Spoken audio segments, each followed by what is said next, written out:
for budget hearing kami sa Senado.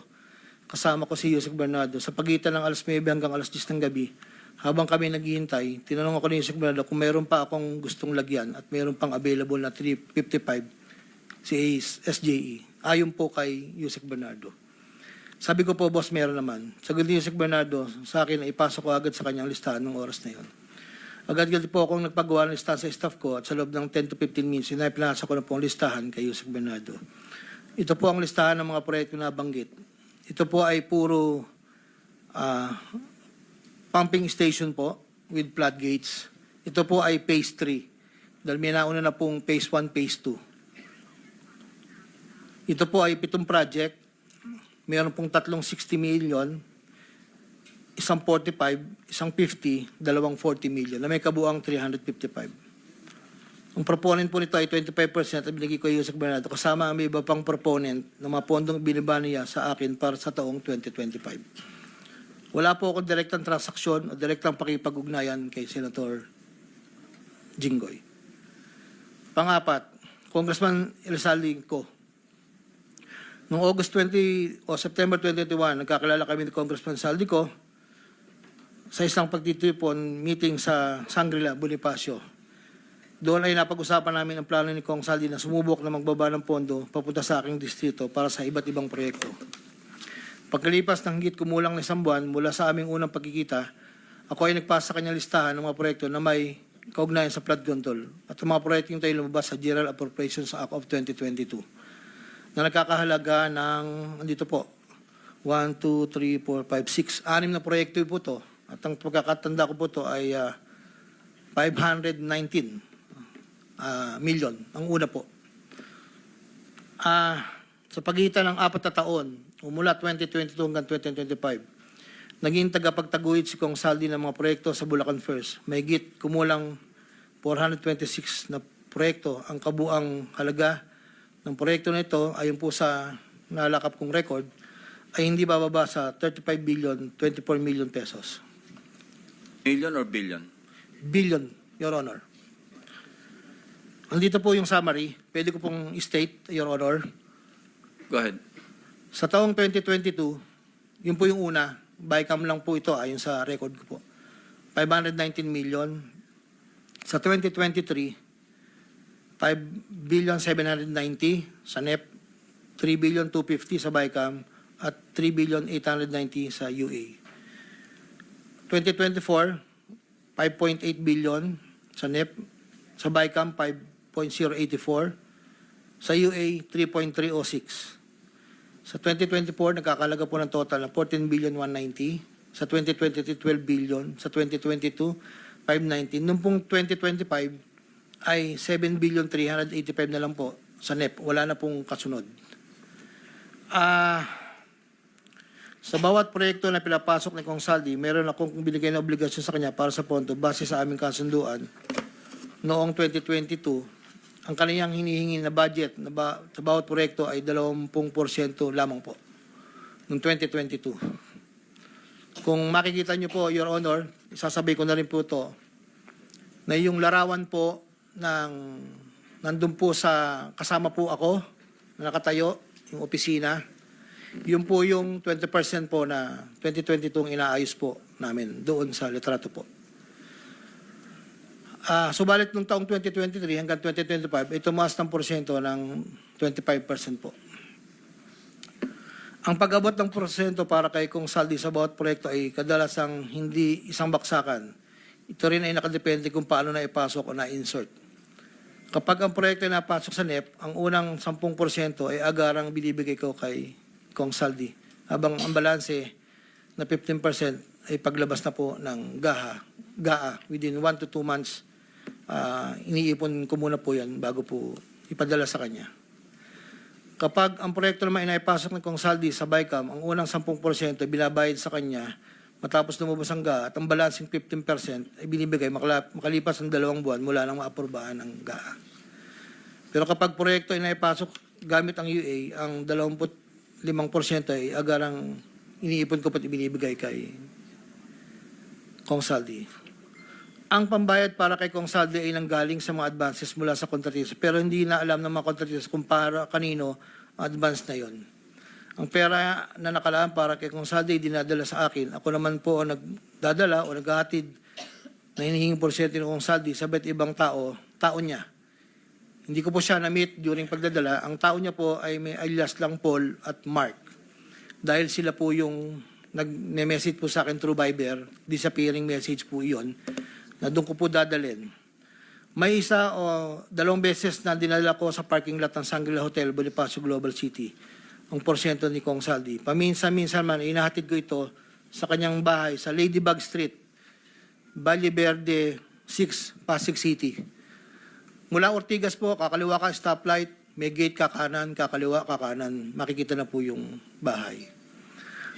Minsan po, inuutos ko lang po, minsan po ako po ang nagbababa. May tao lang pong tatanggap, tapos po, iiwalan ko na po. Dinagdag ko na dahil lumulobo ang pondo ng Bulacan, napag-usapan namin kong Saldi na kung meron akong pwedeng mapagbabaan sa iba't ibang district engineering office. Nang dahil dito, noong 2020 hanggang 2025, nagbaba si Kong Saldi sa sumusunod. Bulacan 2nd, 573 million. Tarlac 1st, 2023, 1.350. Sa 2024, sa UA 1.650. Tarlac 2nd, 925. Tapos 2024, 1.025 billion. Pampanga, sa 2023, 1.125 billion. 2024, 75 million lang po. Wala pong alam yung mga tao doon na DE. Ako lang po ang kausap nila. Hindi po alam nila yun ay kay Kong Saldi. Dahil ako lang po, hindi ko po pwedeng sabihin kung saan nanggagaling.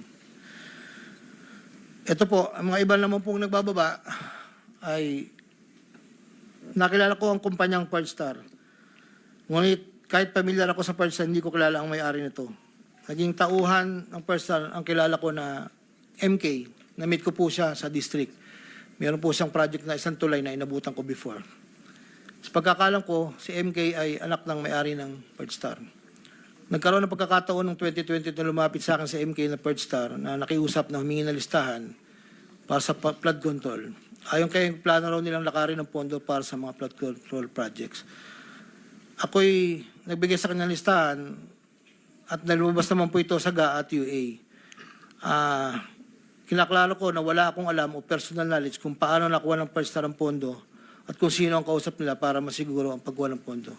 Hindi po ako knowledgeable doon. Basta nagbibigay lang po ako ng listahan. Ang proyektong igilawad na Pearlstar ay pinunduan mula sa National Expenditure Program at papondong itilakda ng bicameral conference. Ayon po sa record. Ito pa po, meron pong 2022, si Commissioner Mario Lipana po ay nanghingi rin po sa akin ng listahan. Taong 2023, nakapagbaba po siya sa UA ng 500 million. 2024, 400 million. 2025, 500 million. Wala akong personal knowledge kung paano nila nakuha ang pondo at kung sino kausap nila. Ang listahan ng mga proyektong naipasok ni Comlipana ay nakalakip sa sinumpang salaysay sa annex po. Andito po lahat yung detalye. Nung nabanggit po nung nakaraang hearing, former Congressman Mitch Kaayon, noong taong 2021, nakilala ko si isang pagtitipon, hindi ko na po matandaan, alam ko po birthday, na noon ay Yusek pa po, ang pagkakatanda ko. Dito ay nakapag-usap kami at tinanong niya kung pwede siya magpababa ng pondo sa aking DO. At sinagad ko naman na, opo, pwede po. Unong taong 2022, nakapagbaba ng halagang 411 million sa GAA, si Yusek Mitch, na may usapan kami na may gastos na 10% lang po. Hindi niya po pinakailaman yon, sabi niya, bahala ka na. Kung sino man ang mananalod contractor niyan. Noong ikapat na pagdinig ng Senate Blue Ribbon Committee hearing, may 2 larawan na pinakita ang chairman ng Senate Blue Ribbon Committee, Senator Pampilo Lacson, kay Engineer Bryce Hernandez. Isang larawan sa isang lamesa na puno ng pera at doon ay makikita ang aking presensya na kung saan ay ako'y nakasuot ng blue na shirt at ito ay sa conference room ng lumang opisina namin. Para po sa kalaman, lahat po ng pera na yon ay para sa BICAM ni Kong Saldi. 519 million na may 20% proponent noong 2022. Ito po ay galing sa iba't ibang mga kontraktor na nakuha ng mga proyektong naipababa ni Congressman Saldi. Ang pangalawang larawan naman po ng pera na nakasalansan sa isang bilyaran ay para sa proponent ng 2023 na 5.79 billion na dadalhin namin kay Kong Saldi na sa aking pagkaalala ay nagkakalaga ng 579 bilang 10% advance payment. Aking nireserba ang aking pagpasa sa karagdagang sinumpang salaysay kung sakaling ito ay mabibigyan muli ng pagkakataon. Ginagawa ko ang sinumpang salaysay na ito upang pakita ang aking kusang loob na pakipagtulangan sa sinasagawang bisyon sa Senado, sa House of Representatives at iba pang ahensya ng pamahalaan, kaugnay ng mga anomalyang proyektong DPWH, at upang matuluyang palagutin ang lahat ng mga taong sangkot. Ilan po, Your Honor. Pwede bang pirmahan mo yung sinumpang salaysay para maibahagi sa mga miyembro ng committee ito nang sa gayon, mamaya kung meron silang gustong tanungin, at least pirmado mo yung sinumpang salaysay. Your Honor, dahil in good faith po ako, kahit wala po akong inaasahan pa kung ano ang mangyayari sa akin, I will sign this. Nagpapatunay na ako po ay willing po makipag-cooperate. I will sign this one po. Salamat po.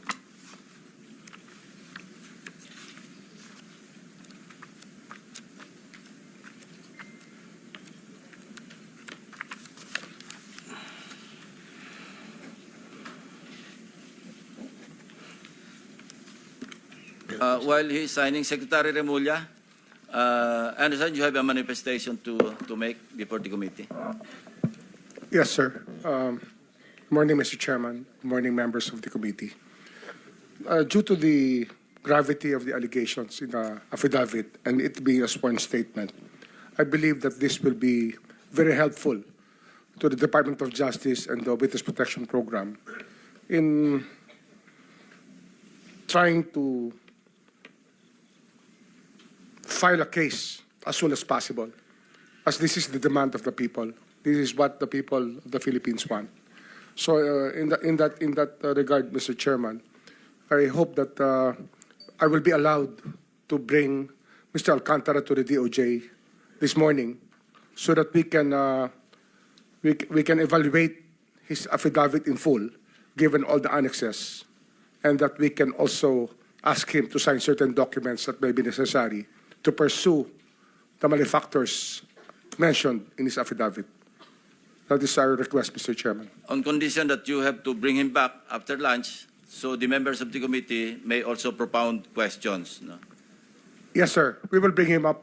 We bring him back by 1:30 to 2 o'clock, sir. In the meantime, they can read the affidavit, the signed affidavit, so they can prepare their questions later.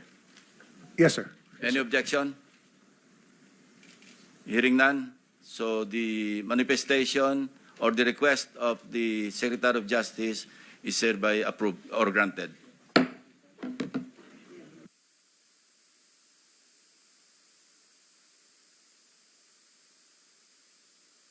For a while, Mr. Secretary, meron lahat ng tatanong niyo si Vice Chairman sa inyo.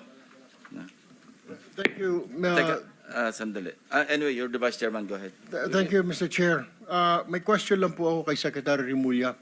Mr. Chair, yung pong sinasabi na widespread according to ICI, yung Independent Commission for Infrastructure, na meron daw po empleyado ng DPWs na pinagsisira po yung mga dokumento. Ito po ay parang itinatago, Mr. Chair. Ang tanong ko po kay Secretary, ito po ba ay makakasuhan na rin ngayon dahil mukhang malinaw pa sa sikat ng araw na may tinatago, removal, concealment at destruction po ng mga documents, Mr. Chair? Yes, sir. We can file the cases immediately. So, marami po yata ang violation ito, Mr. Chair. One last question for the Secretary. Falsification din po ng public officer or employee under Article 171, violation of PD 1829, at saka violation of Republic Act 9470. So lahat po ito, ikakaso po, ikakarga po ito. Pwede po ikarga. Depende po sa facts of the case lang, sa mga allegations natin at sa ating ebidensya. Na-identify nyo na rin, Mr. Chair, nasabi na po ba sa inyo ng ICI kung sino pong tao na ito? Hindi pa ho, ang ICI po kahapon lang kami nagsimula makipag-usap sa kanila. Pero in due time po, tomorrow po ako mag-a-appear sa ICI. Maraming salamat po, Mr. Chair. Thank you, Interjection, Mr. Secretary. Chair, with the indulgence of the Yes, Vice please. Chair. Salamat, I Mr. Chair. recognize. Kay Secretary Remulla, sir, sa pagkakaalam po ng DOJ, meron po bang mataas na tao na nag-utos sa itong report ng widespread destruction ng mga dokumento kaugnay nung iniimbestiga ng Blue Ribbon Committee? Wala pa ho kami nakukuha na pero iniimbestigahan ho ng NBI yan. Salamat, Sec. And may mga crucial documents ba na nawala na sa atin, both sa department at sa Blue Ribbon? Usually ho, redundant naman ang documents eh. Redundant yan. So I think that we can still establish those documents, at least the duplicates of the documents would still appear. Aasahan po natin na may copies pa, may duplicates pa. Yes, sir. Yes, Salamat, Secretary. Salamat po, Mr. Chair at Vice. Meron din akong gusto i-clarify kay Secretary Remulla. Hindi po limitado kay Henry Alcantara ang inyong pagkonsidera, at least pag-consider, na may maipasok pa sa program, hindi po ba? Hindi po. It's not limited to him. As the hearings go on, we will evaluate everybody and the value of the evidence that they can present.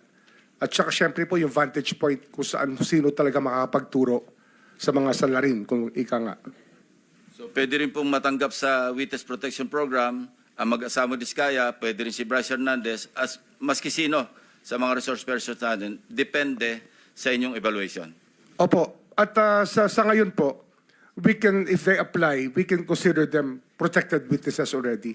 Pwede na namin bigyan ng security ang mga nag-a-apply. Ang kailangan lang po dito talaga, yung evaluation as state witness. Malaki yung pagkakaiba ng dalawa. Maraming salamat po Mr. sa Chair. inyong pagpapaliwanag. Mr. Chair, may pahabol lang po ako kay Secretary Remulla. Mr. Chair, di po ba ang sinasabi, is it true, pag ikaw po'y naging state witness, absuelto ka na po dun sa kaso wherein kasama ka? I mean, just point of clarification, Mr. Chair. I'm not a lawyer, so pakipaliwanag nga po. As a state witness, hindi ka na po matcha-charge sa kaso na yan. Tama po ba ito? Kung na-charge na po, pwede ho ma-discharge ng court. Pero pwede rin ho hindi namin i-charge. At ang i-charge namin yung mga tinuturo po ng state witness. Kung siya po ay maging state witness. At sa aming, ang mahalaga po dito, yung magiging agreement ng DOJ sa magiging state witness, ay hindi ho sila magva-violate ng mga patakaran na nakalagay po sa Memorandum of Agreement between the state witness and the Department of Justice. So this is one way, Mr. Secretary, Mr. Chair, na mapapanagot po natin, aabutin po natin yung pinakamataas dito, Mr. Chair. Yun po yung ideya. The higher up the food chain, the better. Kasi yun po yung gusto natin mangyari dito at managot po. Yung dapat managot. Kasi dapat po matuto na po ang bansa natin. At hindi na ho talaga tangkapin yung ganito mga gawain ng mga leader natin. Yun po yung ating gusto mangyari. Mr. Chairman, I'm sorry. Yeah, Mr. Chair, one last question for the Secretary. Nabigyan na rin po ba kayo ng abiso ng Pangulo na wala pong sisinuhin because yun po yung press statement niya, kamag-anak, kaibigan, kaalyado, wala pong sasantuhin. Were you given that instruction already, Mr. Chair? Opo, ayan po ay malinaw na malinaw sa aming usapan. Sa mga usapan namin mula nung simula pa ho ng kanya pong ni-reveal yung mahiya naman kayo speech ay sa SONA po. Lagi pong ganun ang usapan namin. Dapat lahat yan managot na.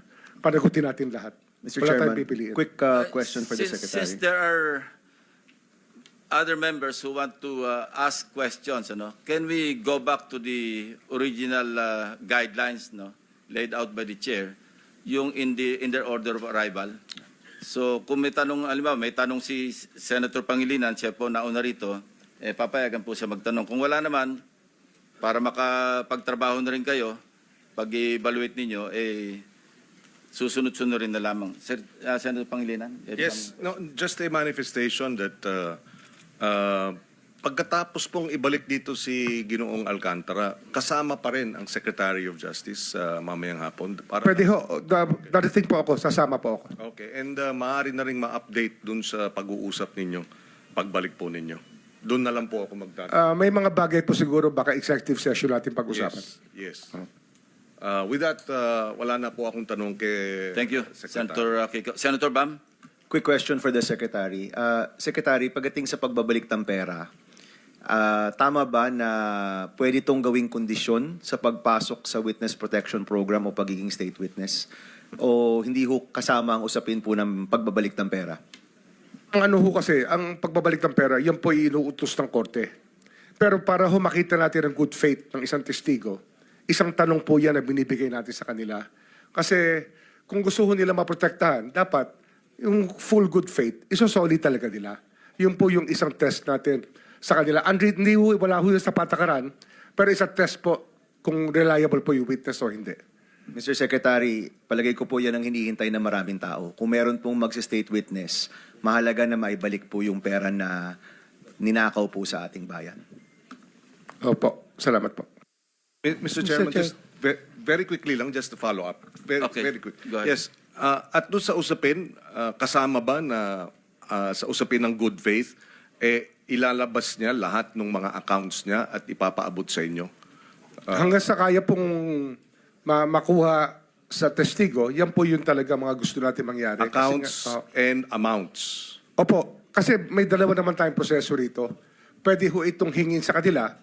Kung di naman nila ibibigay, andyan naman po yung ating Anti-Money Laundering Council na pwede hong mag-freeze ng accounts. At yun lang po, papa-forfeit lang po natin sa Sandigan Bayan pagdating ng panahon. Willing ba si Ginoong Alcantara ngayon na sasabihin niya sa pag-uusap niya? Senator Pangilinan, you're limited to one Yes, question. yes or no lang, Mamaya yes na or lang tanghali. Oh, yes or no lang, Mr. We will ask him. I think that he has signified his willingness to do that already Ayan. in a prior message to one of the contacts in the Senate. Sir. And for the record, Mr. President, si Ginoong Alcantara is nodding his head. Hindi man siya nagsumagot, he is nodding his head. Thank you. Thank you. Senator Risa. Quick two follows up, Sec, dun sa kaninang issue ng reported na destruction at tampering ng mga DPWH documents kaugnay nitong investigasyon. May suspetsya na po ba ang DOJ kung sinong mas matataas na taong maaring nag-utos niyan? Posible pong mas mataas.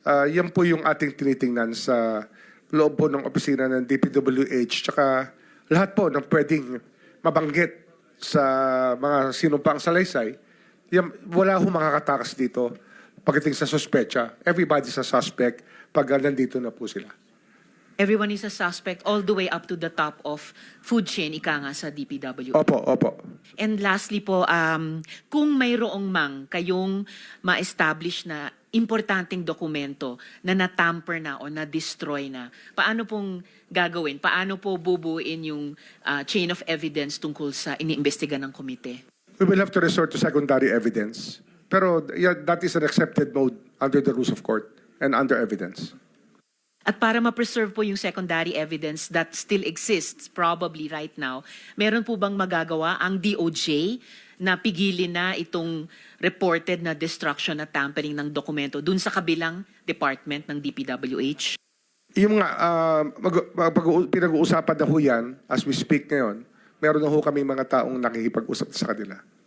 Salamat po, Secretary. Mr. Chair. Thank you, Senator JB. Mr. Chair. Let's limit our questions kay Secretary Remulla para mamaya sa mga ibang resource persons na lang. Senator JB? Hindi, teka muna. Meron tayong Senator Soto is next. Wala. Senator Marcoleta. Senator Soto. Wala. It's okay. Senator President. Senator Marcoleta?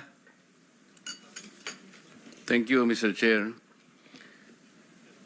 Mr. Secretary, a couple of days ago, in the last hearing when you were here, we somehow settled the issue that restitution is not a requisite for an applicant to the WPP. Is that correct? It's not in the law. But sa akin ko kasi, hindi lang po batas na nagdidictate dito. It's also what is morally right, what is expected of us. Yan po kasi, kahit hindi nilagay sa batas, mga given po yan sa ating lipunan. What do you mean by that, Mr. Secretary? Kasi wala nga sa batas yung Wala nga sa batas. Yung Then, ano requirements ilalagay mo sa batas? for admission to the witness protection. Ang restitution is not part of it. Yes, it is not. Pero hindi ho nangangahulugan na hindi namin pwede i-layout yan depending on the case. Mr. Secretary, I am still in the stage where a particular applicant wishes to apply under that program. And there is a process. In the process, restitution is not one of the requisites. Is that correct? Opo, pero if it's in terms of muna, this teka case muna. being a financial crime, sir, this is a crime against the Mr. Secretary. financial status of the Filipino people, of the Philippine Republic, I think that it's just right. Mr. that we ask- Secretary, are you amending the provision of the No, law? sir. No, sir. But that is how we run the Witness Protection Program. As a lawyer, Mr. Secretary, may I ask you, in a criminal prosecution, the civil liability is impliedly instituted. Is that correct? Of course. Kaya nga eh. Hindi naman nangangahulugan kung sakasakali na natapos na yung criminal prosecution. Kapag ka nakita na mayroong criminal liability yung tao, because it is impliedly implied, doon lang magkakaroon ng restitution. It will come after. Paano mo sasabihin na magre-restitute ang isang tao? Meron na bang findings kung magkano i-restitute on how it can be restituted? Nag-a-apply pa lang eh. Huwag po ninyong babaguhin ang requisite ng batas, Mr. Secretary. I thought nung dumating ka dito, nagkaintindihan na tayo eh. Kaya nabablar ang proceedings natin eh.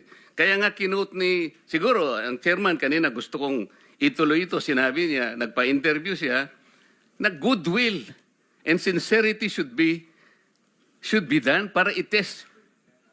Pwede ba yung ganito? I respect your opinion, sir. But It that's is not how, my opinion, it is in the law, Mr. Secretary. Yes, sir. Yes, sir. But I am At operating... the arbiter Sir, is can I the speak, law. sir? May I speak, sir? Yes, you I'm are operating from the Senator Marcoleta, from the kindly allow vantage the point of the resource reason person. behind the law, sir. What is the reason behind the law? So that we can get justice, and justice can only be attained if there is restitution. So that is the principle behind all of these things that we are talking about now. Mr. Secretary, restitution will come after. It cannot be. Sir, it can cannot come before or after, sir. It can come before or You after. cite the law that it come before. Wala nga po sa batas eh. Huwag Sir, po ninyong babaguhin ang batas, Mr. Secretary. we are operating on a unique set of facts, and we are, all of these matters are being evaluated because the gravity of this financial crime cannot be underestimated, and that the more assets that we're able to preserve at the outset, the better for our country, sir. Mr. Secretary, I'm very sorry for such a reasoning like that. Alam mo, nakikinig I'm very ang sorry, sir. buong bansa. Also, sir, I'm very sorry too if you do not agree with me. But I respect your opinion, sir, and we will carry out our job as we deem fit, as we see. Mr. Chair, I said that the I country am not needs. expressing an opinion here. I am articulating the provision of law. You do not change the provision of law, Mr. Secretary. You may be disbarred from doing this. Then it's your opinion, sir. It's your option, sir. Sinabi ko na nga, hindi ko opinion ito. I am articulating Then it's your option, the sir. It provision of law. is what you wish to happen. That you may proceed Ikaw ang with what you nagbibigay wish. ng opinion, nilalagay mo yung restitution to test the goodwill of a possible applicant. It is not in the law. Unless you are able to point out the provision of law that it come before. Hindi ganun eh. Sabi mo na nga, and we admitted, impliedly instituted ang civil liability, but this will come eventually after the court has pronounced kung magkano ibabalik niya, kung meron man. Not before. Thank you, Mr. Chair. Are you done, Senator Marcoleta? Thank you. Okay. So next in line is Senator Padilla.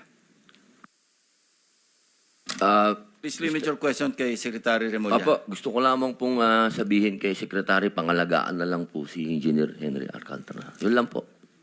Opo, salamat po. Thank you. Senator De La Rosa. Thank you, Mr. Chair. Point of clarification lang ito sa akin, Mr. Chair, dahil ito mga diskayas, para mukhang nagbigay na ito ng affidavit in the previous hearings. Gusto natin na may resulta kaagad ito investigation natin. Baka pwedeng isama na rin yung affidavit nila, sir, na evaluate ng DOJ para isang bagsakan na lang yung pagpile ng kaso. Dahil marami sila binanggit na pangalan ng mga congressman. As a matter of fact, undergoing evaluation. By whom, Mr. Chair? DOJ. DOJ on Sir, we met with them already, and we will meet again with them tomorrow. Kasi nawala nga yung kahapon, sir. No? We lost the time yesterday. We were supposed to meet yesterday. Hindi lang po natuloy. Yes, sir. Mr. Chair, just para mas maganda kung isang bagsakan na makuha na sana lahat yan, mapaila na kaagad, Opo. mas maganda. Thank you. Thank you lang, Mr. Chair. Thank you, Salamat. Senator Rapi. Yeah, Mr. Chair, to Secretary Mulya, wala nga talaga sa batas yung bang magsoli muna ng pera para ikaw ay mapasok sa WPP. Pero kung pagbabasehan natin yung kagusto ng taong bayan, ang galit ng taong bayan, na gusto nilang magpakita in goodwill yung accused bago siya mapunta sa WPP, siguro mas maganda kung sundin natin yung kagusto ng taong bayan, right? Opo. Thank you, Mr. Chair. Mr. Chair, there Yes, is also, Senator. I would like to manifest that hindi ko alam kung nakikinig ho tayong lahat, yung sigaw ng taong bayan na libo-libo sa People Power Monument sa Luneta, hindi lang po pagnanakaw, they were also shouting, ibalik yung pera nila. And I believe the Secretary of Justice heard that, and I believe Malacanang heard that. Kaya nga po, dito po sa mga kontraktor, mga opisyal, isole ninyo ang pera ng taong bayan. Hindi po batas ang pinag-uusapan. Wala ho tayong pakialam sa batas na yan. Sometimes, you have to bend the law to be able to please the people. Mas mataas po ang taong bayan sa batas. Am I right, Secretary Remulla? Yes, sir. Mr. Chairman. Thank you, Mr. Chair. Second round, Senator Pangilinan. Just to lower the decibels and the stress, the stress that comes with high emotions. Si Ginoong Secretary Remulla, si Ginoong Hernandez halimbawa, sinurrender na sa ICI no? Yung ilang vehicles at sinasabi niyang willing pa siyang mag-surrender ng Lamborghini. I mean, that's his voluntary act. If Engineer Alcantara will do the same voluntarily as a sign of goodwill, there is no law that prevents him from doing that. So therefore, we this restitution issue, while it is the law, does not prevent the government from being broader, mas malawak ang kanyang pag-implementa ng mga programa at mga batas, lalo na pag voluntary ang pagbigay ng mga malalaking, yung mga mamahaling sasakyan, voluntaring ilabas itong isurrender ang mga pondo, etc. Hindi po ba? Opo. Sa karanasan ko kasi, pag inintay po natin yung court judgment na maging final para isurrender po ang lahat, eh baka wala, puti na mga mata natin, wala pa hong nangyayari. Kaya habang maaga po, we try to get as much para ho maibalik na po sa taong bayan yung dapat hong ibalik. In fact, yung pagbabalik is a sign of cooperation, which the courts will eventually consider when it sentences or if it provides the exemption and the immunity. Hindi po ba? Opo. So that should guide itong ating mga testigong nais mag-apply sa Witness Protection Program. Kapag kayo ay nagko-cooperate, ito ay magiging senyales sa ating korte na maaring ma-grant ang exclusion and exemption and immunity. At the same time, kung may sentensya, pati iyon, mapapababa pa among others. For the record, Mr. President. Tama po. Thank you. Yes, Senator JB. Just last point before the Secretary brings Engineer Alcantara. Anyway, nagkatama yung haka-haka natin that Engineer Alcantara might just be the missing link to the higher officials that the people have been longing for. No? Nabanggit niya si Yusek Bernardo, Saldico, and some other legislators. So I'm hoping that, Mr. Chair, that he will be back so that we can pursue further. And ang sabi ko lang kay Secretary Remulla, I hope that you can evaluate further kasi mukhang very vital and very yung kanya pong testimony or yung kanya affidavit is very vital doon sa ating pong pursuit of going after the big fishes finally. So I hope that he can be considered really to become one of our state witness in case. Thank you, Mr. Chair. Tama. Thank you. Kung meron ding gusto magtanong sa representative o representatives ng AMLAC, papayagan po namin kayo magtanong again in the order of arrival kasi may mga gagawin din trabaho sila na kailangan ding umalis sila na maaga. So kung wala naman, papayagan na rin natin silang ma-excuse. Anyway, mag-iiwan naman sila ng representante rito. Anybody from the members of the panel? Sino? Si Alcantara babalik. No, I mean the AMLAC Executive Director, Attorney David. Kung wala po, then you may be excused along with the Secretary of the DOJ. Thank you very much, Secretary Remulla. Thank you, Mr. Chairman. Thank you, Mr. Chair. You'll be back at 1 o'clock? 1:30? 1:30 to 2, sir. Thank- Hopefully, we can finish up as early as possible. Thank you. Thank you very much. Thank you, sir. 1 minute suspension.